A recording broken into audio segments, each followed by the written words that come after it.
Hi everybody, welcome back to my channel.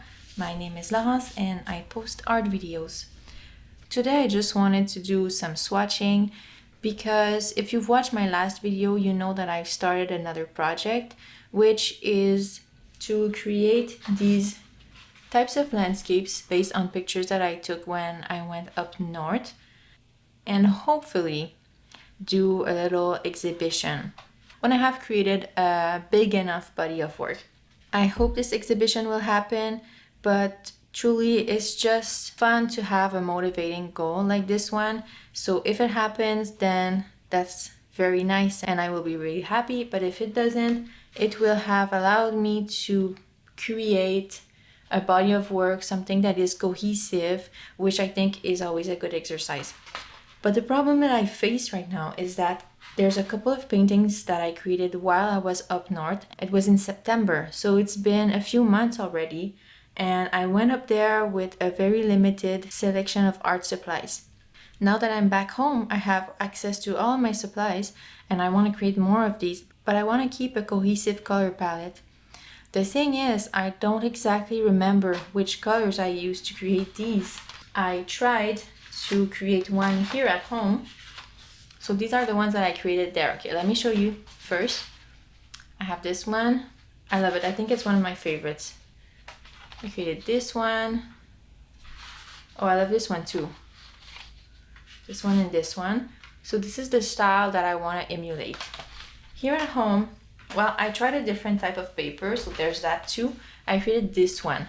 I feel like this style is similar, but I think I've introduced some new colors in this one that I don't have in these. So what I want to do is swatch my watercolor pencils. So I'm gonna try with the colors that I know that I've used in my paintings here, because there's some that I remember that I used.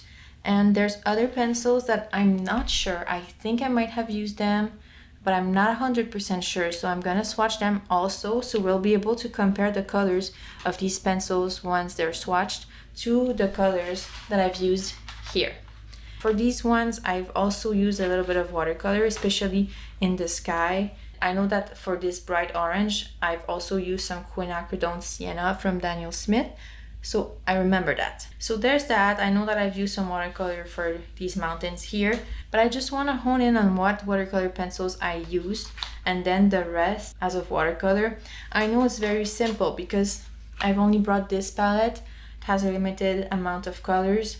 I could still swatch some of these just to see. We might do that actually, and then we'll have a better selection, a better idea. And from now on, I'll be able to refer to my color swatches when it comes to creating more of these landscapes.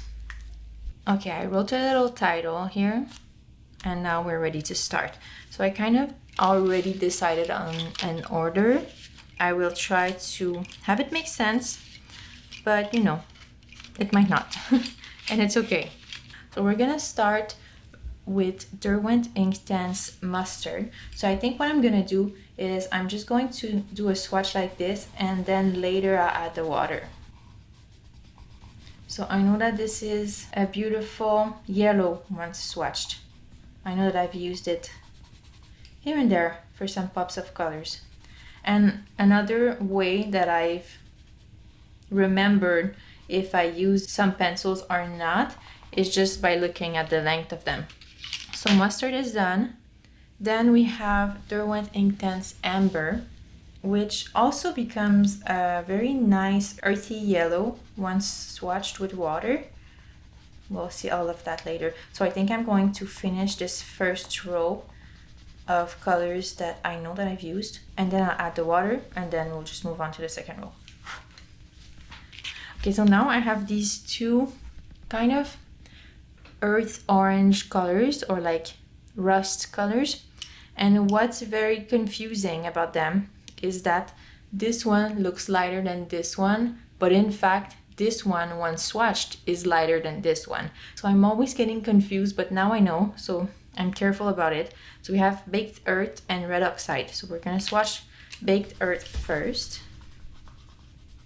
I know that in my drawings I've used this one and then I mixed it with the Daniel Smith Quinacridone Sienna just to get an even brighter orange. Well, not orange, but you know, this kind of color. Then we'll swatch Derwent Intense Red Oxide. See how darker it is? I swear sometimes I love my Intense, but the color here sometimes does not match the pencil at all. This would be one of my complaints about them, because what I do is when I'm in the store for one thing, I just end up getting a few colors, you know, because I'm already there and it's like $3, so might as well get one other pencil. And I look at the color to decide which pencil I'm gonna get. And often I get surprises, which is to be embraced. So this is a color that I've used a lot. This is Derwent Intense Bark. I love it for my darkest shades. It's not a black, it's more like a very dark brown. Now we have Derwent Intense Oak, and I don't know if you can see very well, but the color here to me looks like a dark olive green, but this is not the color that we get at all. We just get like a true brown. It's more like a grayish brown even. So I feel like it doesn't match the color. This one is greener definitely than this. Then we have the green that I've been using the most, which is Derwent Intense Leaf Green. A very beautiful dark green. Gets even better when we add the water, which I can't wait to do. Now we get into more vivid colors. So we have Derwent Intense Sherbet Lemon. I've used this to create these pops of yellows. Yeah, it's a greenish yellow. I really like it. I think that Derwent created a chartreuse. I think I remembered Aliona's swatching it, but I haven't been able to find it. So I don't know if it's out yet, or I don't know if it's a specific range that I don't have in my local art stores, or maybe I just haven't been looking hard enough. I don't know. Now we have Faber-Castell Albert Dürer in the color Cinnamon. I've used this one a lot to create the sketch because it's pretty pale. When you don't press on it too much, it gives you this really pale line, and it just, the color doesn't show up when I mix it with, well, I don't really mind if the color shows up when I mix it with other colors because it's still in this, to me, earthy kind of range that I'm looking for. So yeah, I'm using this one to create my sketches. This one is Caran d'Ache Museum Aquarelle in the color Gold Cadmium Yellow. I've used this one a lot also. It's very creamy. I forget how creamy these pencils are. They are the creamiest, but I think they also are the most expensive, so they're the best quality. Then, okay, I have two more. This one is Faber-Castell Albert Dürer in the color Light Cadmium Red. I know that I've used this one just a little bit here and there to create a brighter orange in some areas. It's not a color that I've used a lot. It's just an accent color, but I know I've been using it a little bit, so I'm including it in this because I want to have a list of all the colors that I'm using. And to finish off the colors that I know for sure I've been using, we have the same brand in the color Light Ultramarine. I love it. I've used this color to create some shadows in the rocks, just, yeah, for details. I feel like it's interesting because it's not a color you would think to use with shadows, but that's what I've been doing and I love it. I wrote the names and now we're ready to swatch. Make sure our brush is clean, and now we're gonna start with Mustard, which is so pretty.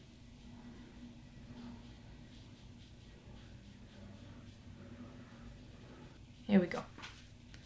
Then let's do Amber, See how it turns into a yellow also?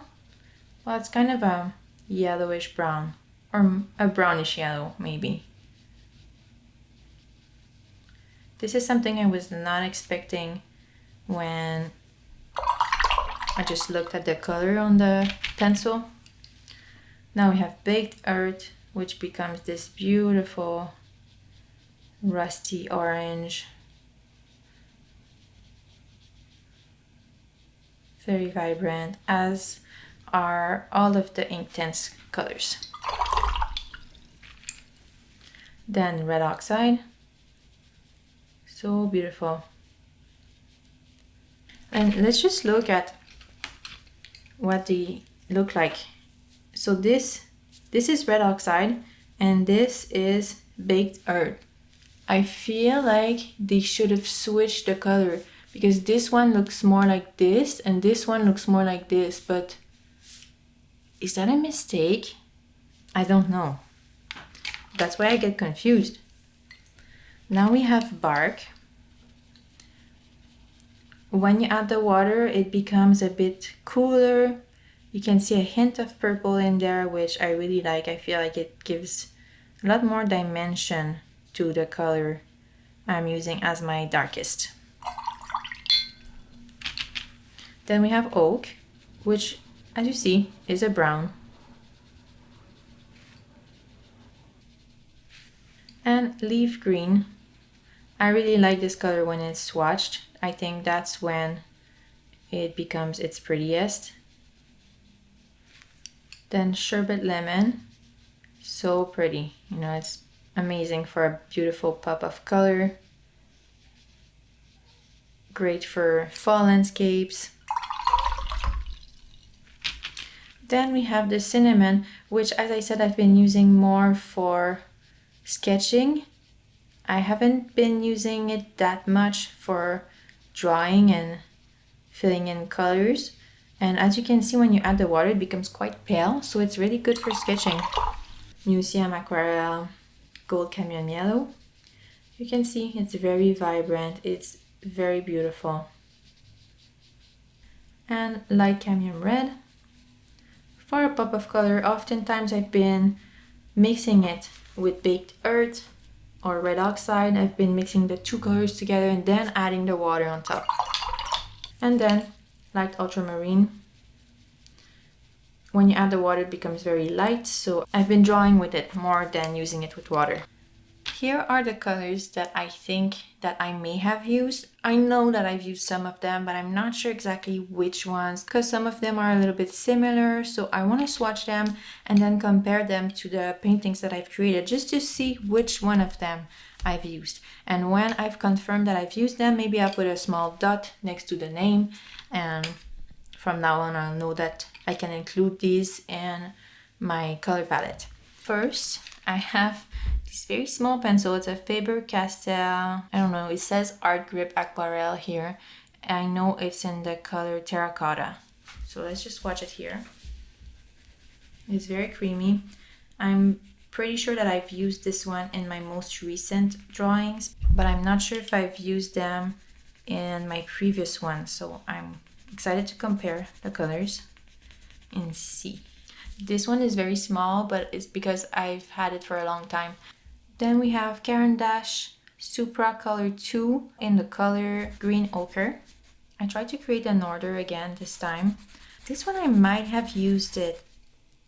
I'm really not sure.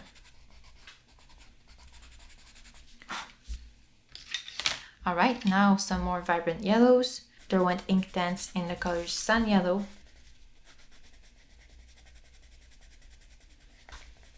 And then I have the Museum Aquarelle in the color Lemon Yellow.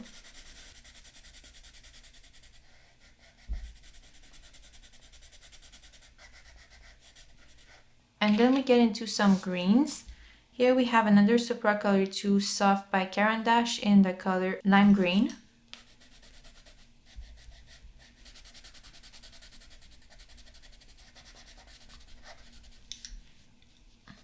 And same brand, but the color Spring Green. I have an inkling that I may have used it because it's so dirty. So I think that I put it in my bag.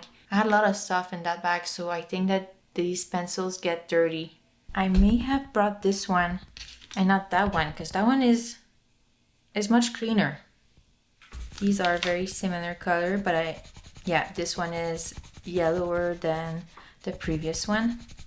So I think this might have been a color that I could have used, because I tend to gravitate towards yellower colors, warmer colors. And with these landscapes, these fall landscapes, these warmer colors just fit better, I think. I might have used it. I don't know. The one I'm swatching right now is Derwent watercolor and May green, which I might have used also because it tends to be on the yellower side. Oh my god, how many did I use? Now we're getting into some blues. We have deep indigo. I think I might have used this one to create some shadows, maybe more in pencil form than in its wet form, because it's very dark, but I like that you can still see that it's a dark blue. So it's another good color to replace the black with, which I never use. There's just something I don't like when using black in my art, at least. And then we have another Inktense pencil, and the color is Sea Blue. Yeah, I don't mind when other people use black, but when I use black, I feel like it clashes. I don't know, there's something not working when I use black. Let's go to the other row for the last 4 ones. We have Caran d'Ache Museum Aquarelle in the color Dark Ultramarine.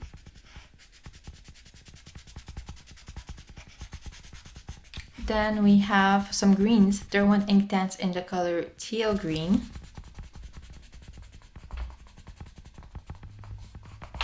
Then a Faber-Castell Albert Schroer in the color Light Phthalo Green. Then to finish off, we had Caran d'Ache Supracolor 2 Soft in the color Malachite. If I've used this one, I know I haven't used it a lot. I think maybe I could have used it in some pencil form, maybe to create just some details here and there as a last step or something like that. Not too sure. Okay, let's start with Faber-Castell Terracotta. This is a very beautiful color also. Then Green Ochre. Oh, I like this color. Sun Yellow. And right next to it, we have a colder yellow, Lemon Yellow. Then Lime Green, which is very pale. I'm not sure I've used it. Spring Green. Beautiful. May Green. Then Deep Indigo. Oh, so beautiful. So dark. I love the Derwent Inktense. I haven't seen anything that's better than them so far. I haven't tried them all. Not all the brands, but so far they're just the best. The colors are so intense, as the name suggests. So here is Sea Blue from Derwent Inktense. I just love the color shift when you add the water. Then Dark Ultramarine. Derwent Inktense Teal Green. Faber-Castell Light Phthalo Green. And Caran d'Ache Malachite.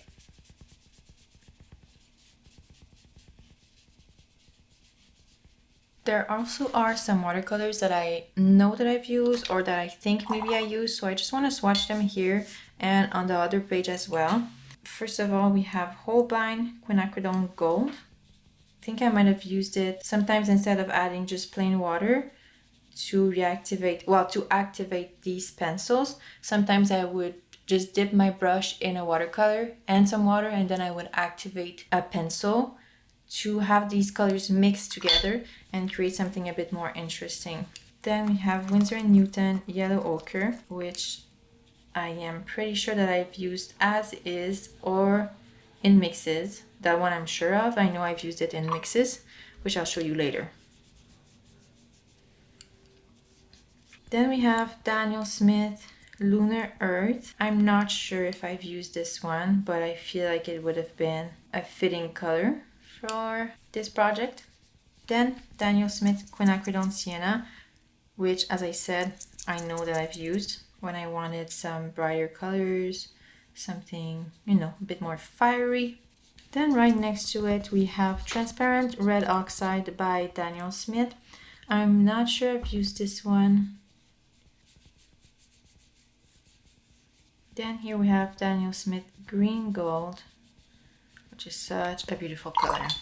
Van Gogh Turquoise Green. I think maybe I could have used it in some mixes or in the mountain here or here, very pale color. Then we have Schminke Hardem Desert Green, which I might have used in some mixes. Then let's just go quickly to the other page. We have a few more colors to swatch. Here we have Schminke Hardem. Did I write Forest Green? It's Forest Blue. I think I've used this one in Skies. Maybe mixed with other colors. Maybe mixed with the next one, which will be Cerulean Blue. And maybe with a little bit of turquoise also. So I think I created a bit of a mix. Then I know that to create the pink, I mixed some Quinacridone Rose, put it in my palette, with some white gouache.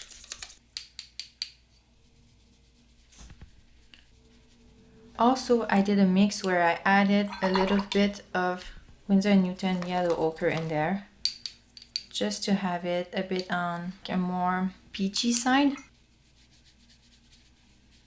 So I know that's something I did. Alright, so everything is dried. I just added one other color mix, which is a mix of white gouache, green gold, turquoise, and cerulean, and a little bit of yellow ochre, because I noticed that in here I have some of this pale green that is not a color pencil that I have. So if I remember correctly, I mixed something like this. And then I had a good look at all of the colors that I wrote here, just to see what I think I might have used. And when I did think I used that mix or that color, I just put a little dot like this in front of the color. So all of these I knew that I used already. As for this page, I knew that all of these colors I had used. These was my for sure colors. And then here we had the colors that I thought maybe I used. So I identify some that I'm pretty sure that I did use. And there's some that I use only in maybe one drawing for like a touch of color. So it's really not a main color, but it's something that I know that I could use again for a little pop of color. So for these, I just put a dash in front. So I have sea blue here, spring green, and I think that's pretty much it for this one. I'm still debating if I'm using terracotta again or not. Not sure. And then same here for the watercolors. So that's it. This gives me a better idea of what colors I can use up next if I want to maintain a cohesive color palette. I think I have more than enough. So I hope that you enjoyed this video. I'll show you a little close-up of all of the colors. If you think that you may want to purchase some of these, I truly recommend. Especially the Derwent Inktense. They're so good. I love them so much. So I hope that you enjoyed. Take care and I'll see you soon. Bye.